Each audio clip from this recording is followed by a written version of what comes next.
প্রাথমিক রং কটি? আগে বলো, প্রাথমিক রং তিনটি, তাই তো?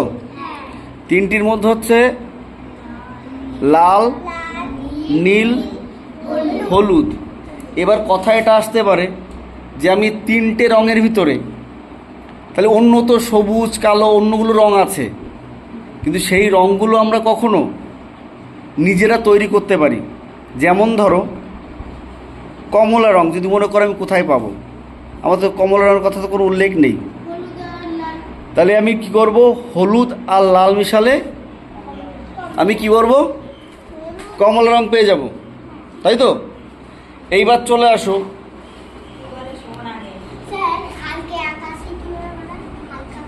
হালকা আকাশি যদি তুমি মনে করো, ওর সাথে সাদা একটা ব্যাপার আছে, কিন্তু সাদাটা তোমার এভাবে হয় না, ঠিক আছে?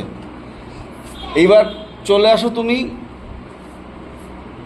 হলুদের সাথে যদি সবুজ মিশাও, নীল মিশাও, তাহলে কি হচ্ছে, হলুদের সাথে নীল মিশালে আমরা সবুজ পাই। কি কি সবুজ পাই? ডিপ সবুজ পাই, হালকা সবুজ পাই, আবার অনেক সময় যে সবুজগুলো হয় না, যে কেমন যেন শ্যাওলা কালার, একদম কি কালার? শ্যাওলা কালার, এটাও আমরা পেতে পারি। গেল। এবার অরেঞ্জ কালার হলো, শ্যাওলা কালার হলো। এবার বেগুনি কালার, লাল আর নীল মিশালে বেগুনি কালার পাই। ঠিক আমরা এইভাবেই কালারগুলো তৈরি করতে পারি আমরা, ঠিক আছে? এক একটা রং এইভাবে তৈরি হয়। তারপর আকাশি রঙও বের করতে পারবো। অর্থাৎ এই তিনটে রং যদি আমরা হাতে পাই, তাহলে তিনটে রং দিয়ে কিন্তু আমরা সব রং তৈরি করতে পারবো, ঠিক আছে? তাহলে কি হলো, প্রাথমিক রং তিনটি, তার থেকে লাল, নীল, হলুদ, ঠিক আছে? কারণ PP1 PP2 আমরা যারা আঁকা শিখি তাদের ক্ষেত্রে PP1 PP2, কি বললাম? PP2 এদের ক্ষেত্রে কি হয়, এদের ক্ষেত্রে এটাই হয়, PP1 PP2 ক্ষেত্রে এটা হয়, প্রশ্ন জিজ্ঞাসা করা হয়। আর তারপর ফার্স্ট ইয়ার সেকেন্ড ইয়ার যারা আঁকা শিখে তাদের পরীক্ষা হয়, লেখা পরীক্ষা। তো যার জন্য এই প্রশ্নগুলো যেগুলো শেখানো হবে সেগুলো কিন্তু পরীক্ষার সময় জিজ্ঞাসা করতে পারে স্যাররা। বোঝা গেল?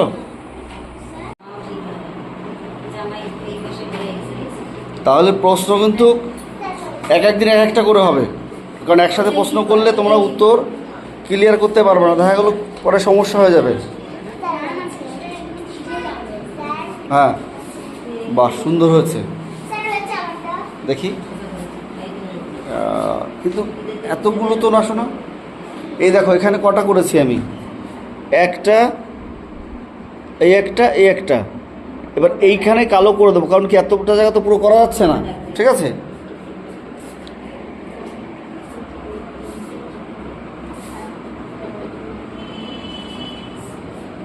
রংটা ঠিক করে করো, কিন্তু রংটা ঠিক করে করো।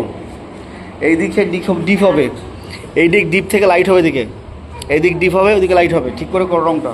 রং তো ঠিক হচ্ছে না।